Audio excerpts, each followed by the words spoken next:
Sexual harassment is increasingly reported as an issue of major concern among Nigerian university students and has been confirmed to have social and psychological consequences on the victim.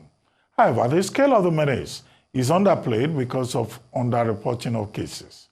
As a way to contain and/or regulate the behavior, it is therefore imperative to obtain credible evidence on the veracity, the different forms, and how all of this play out to affect student victims with a view to foster an equitable campus climate in our universities. A case in point was a viral video of female law students protesting alleged sexual harassment against Professor Siri Indifon at the University of Calabar Faculty of Law. The students carried placards with obscene inscriptions. And they said, the protesters at the University of Calabar, that they had issues with the professor involved in the matter. And they made serious allegations against the dean of the law faculty. Consequently, Professor Cyril Ndifon has since been suspended. Joining me now to put this development into proper perspective is the Vice Chancellor of the University of Calabar, Professor Florence Obi, who, by the way, is also a great Malabarist. And I'm a great Malabarite myself, having graduated from that university many years ago. Professor Florence Obi, good to have you on Arise News.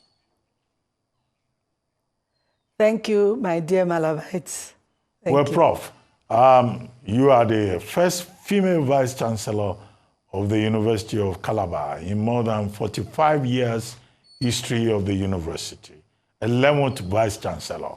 But one of the major issues that you have had to deal with is sexual harassment of female students in that university. And this brought the university, should I say unfortunately, into the limelight. 3 days ago, you submitted a report of the investigation of allegations against the ex-wife dean of the Faculty of Law to the Minister of Education, Professor Tahir Maman. Now, what are the details, the findings of that investigation, and what is the situation now?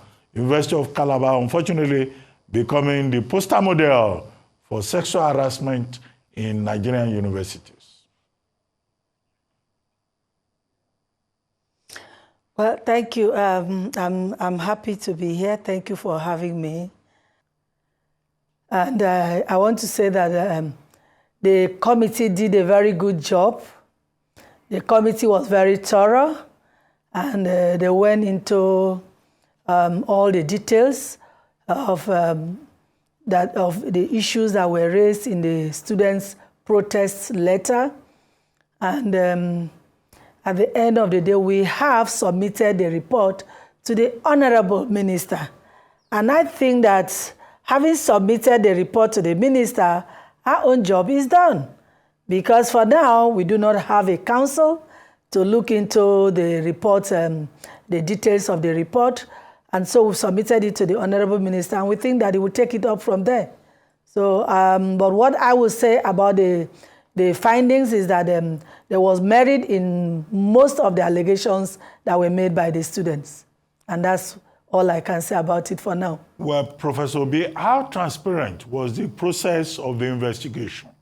Because you recall that Professor Siri Indifon, who is the main man in this particular matter at the University of Calabar, alleged that he was being victimized by you and also by colleagues in the faculty, and that he was not guilty in any particular manner.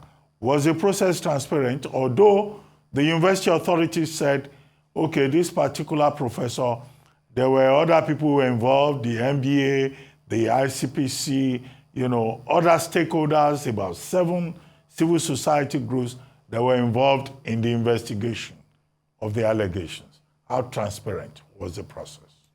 Can you defend it? Yeah. No, let me say first that I wasn't a member of the committee. So if he's alleged that I am the one after him, I wasn't a member of the panel. Neither was any member of the faculty. There was no member from the faculty. And so all those that he has alleged that are after him were not members of the panel. So I think then that the panel's work will be transparent. More so that we have, for the first time in the history of our university, we had to bend backwards to accommodate observers because we wanted to make sure that as much as possible, the panel's report should be transparent and everybody should seem to agree that the work is so transparent. And that is why we had NBA, we had FIDA, we had Public Complaints Commissioner, many other civil society members were there. So I think that perhaps there will be the better place for you to ask them if the panel did a good job or not. But I was given the report, and the report, the way it was submitted to me, is the same way we came with the rest of the management and submitted to the Honorable Minister of Education. Well, Professor Obi, the initial response from the Ministry of Education is that the Ministry of Education, under the watch of Professor Taim Ahmad, is now going to establish sexual assault units in tertiary institutions across Nigeria. So why is sexual harassment, sexual assault such a big issue? And even at the University of Calabar, I attended that university. I was there. We didn't have this kind of problem. What happened? No, I think that the issues of sexual harassment has been with us, has been in institutions of learning, have been in workplace. The issues are everywhere. It's not just peculiar to University of Calabar. Perhaps then the number of students that you had during your days, the number of staff that you had then, perhaps made all the difference. Today we are talking about 45,000 students. And UNICAL is ranked by NUC to have the highest number of female students. So that itself will tell you that perhaps 60% of our student population are female. And then the population of the staff now is about 8,000. And you know also that the society is changing. Our values are just going down, moral values and all those things that we had cherished in the days past are really going down. So perhaps that is why you are finding this happening, not only in UNICAL, and I would really want this to be put on records, that the issues of sexual harassment are not peculiar to UNICAL. The fact that UNICAL students were able to come out boldly and demonstrate does not in any way mean that it is only happening in UNICAL. There are so many other universities where randy lecturers have been sacked, have been handed over to the police, they've been investigated, and also so many other things happening. So please, let us say only UNICAL. It's not just about the University of Calabar. Okay. But you said, why is it so now? I've said so, why? Because maybe the population and the fact that our moral values are just going down in the society. Okay, Prof. Before this Professor Ndifo matter came up, on the 14th of August, there was a report that there was corporal punishment of students of Department of Microbiology, Faculty of Biological Sciences, lecturers beating students with belts. Is corporal punishment a policy now at the University of Calabar? Because it's not just sexual harassment. Now we hear that when lecturers get angry, they remove their belts and they start beating students. Why did that happen? Is it because they have a female vice chancellor? Well, it is really, really sad. And I must tell you one thing, that these issues have been going on in the university, but the fact remains that the students now have a voice because I've given them a safe environment for them to speak out. And so you can see that the students can speak out much more now. Again, don't forget that I think the first vice chancellor where social media is really gone agog. And so you find out that students, with my support, with my encouragement, that they must speak out as university students, they're actually speaking out. And that is why we are getting to know a lot of these issues that I had known before now that were in the system. So it's not very strange. But the issue of corporal punishment is a very new dimension. And when we got those videos, the university saw into action. We queried the lecturer. He has responded. A panel is also investigating. And he said he didn't actually flog the students. He was trying to scare them because he thought they were becoming a mob on him. And so the committee will also investigate. And at the end of the day, we'll get to know the truth. Okay, but it's really something that the university does not condone. Okay, Professor Obi, you are the first female vice-chancellor of the University of Calabar, the 11th, also a product of the university. Correct. A great Malabarist. Correct. Now, what has been your experience? Do you think you face special challenges being an alumni and also being the first female vice-chancellor? What special challenges have you had to face? Well, not challenges because I'm an alumni. First, there have been the last immediate past vice-chancellor was an alumni and was the first to be a vice-chancellor. So I think perhaps I am facing very special challenges because of the times we are in now too, as a country, as Nigerian university system, where there are so many challenges we are faced with. And equally, don't forget that many people would not really have wished a woman to be on that seat as a vice-chancellor. And so there are many more who are still fighting that it shouldn't have been this woman, or it shouldn't have been a woman at all. And they have seen that as perhaps something that is just assigned to only the men. And they thought that it was just for the men. And to them, it's an affront for a woman to have come up. But all the same, I still have a lot of support from well-meaning staff of the university, a lot of them who really know where the vision I have and the direction I seem to be taking the university to. We have a lot of support from them. And then you said the special challenges. The fact remains that when I came on board as the vice-chancellor, in fact, I came in when we have just gone through NSAS, with all the destruction that took place in the university. The university was one of those institutions that had really suffered the effect of NSAS. And then there was COVID-19. And so those challenges were really very enormous.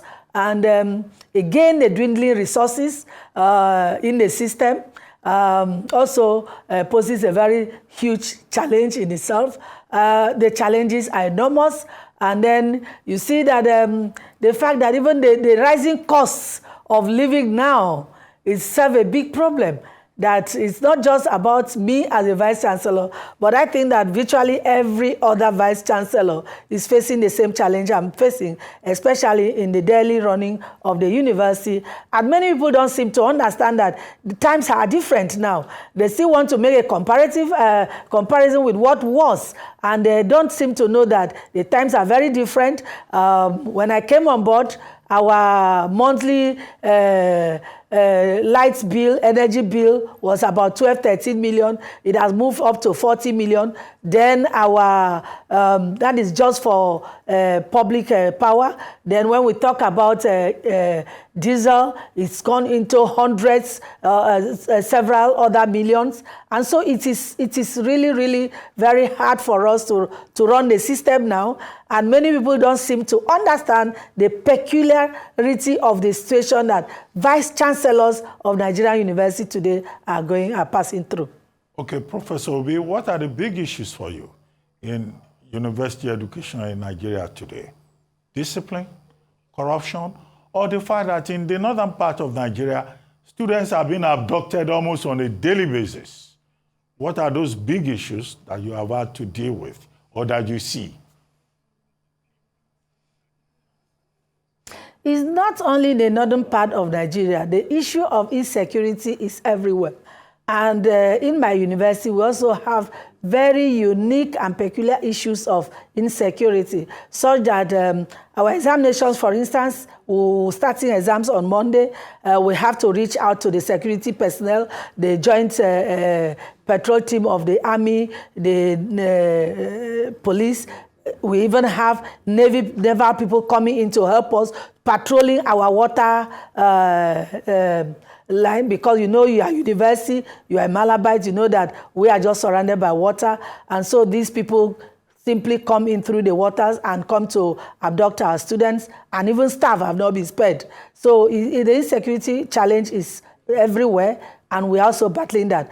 But if you say, what is my basic challenge now? I've said it is more funding. Funding is one of the basic challenges we are having, especially with the high cost of living.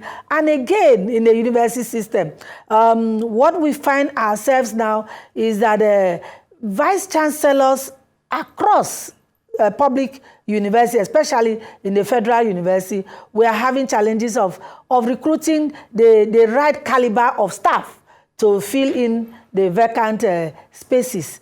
My university own is very unique and peculiar because I inherited a lot of issues arising from the last recruitment, but then it's just general across federal universities. So in the university, we start programs, Senate approved new programs, and we try to move with the contemporary times, especially today where NUC has come up with a new benchmark completely, CC Mass, which we start every university to get into and to start as soon as you start a new session.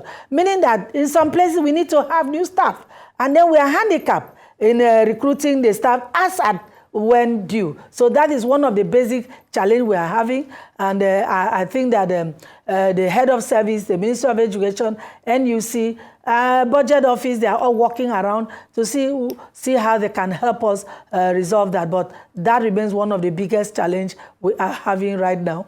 My university, we are facing accreditation from 19th for 39 programs. And I tell you, I hardly sleep well these days, knowing that I do not have the right mix of staff for the accreditation that is we are going to face. So that is itself is a big challenge. Okay, Professor Obi, just before we go, briefly, as much as possible, can you tell us about the University of Calabar? You are a great Malabarist, and you have Ruben Abati here, convocation superstar of 1985. Graduating from that same university. And we have 3 ministers in the Tinubu administration. We have 3 ministers in the Buhari administration. We are everywhere. Can you just sell the university? Tell Nigeria. We have the Senate president. We have the Senate president. We have the deputy speaker. We have, in fact, the National Assembly. We have so many members. We have so many in Cross River and Akwa Ibom. The Cross River and Akwa Ibom houses of assembly, they are just Malabites everywhere. But all the same, we need to have them come home. Well, let me just say here, said, what is the situation now? The UNICAL, started with less than 900 students and with less than 160 staff. Today, we have almost 8,000 staff, and we have about 45,000 students. And so we need to have corresponding development in terms of infrastructure, and we need expansion in terms of our infrastructure. We are doing the best we can do to get that, and I think I have at this point to say thank you to TED Fund, and thank you so much for all the support we've had from TED Fund, from the ministry, and from the Ministry of Education and the Ministry of Finance. But we need much more to enable us have a lot of facilities that will aid in teaching and learning. Also, I want to let you know as a Malabite that we last hosted NUGA about 33 years ago. And right now we have the hosting right for NUGA in 2026, and that is where we are driving at now. We have set up a committee. We are trying to see how we bring all of you on board to see how you can use your contacts, your network to help us get the necessary facilities for us to get through the accreditation for that NUGA come 2024 at about December, when they shall be coming for the final inspection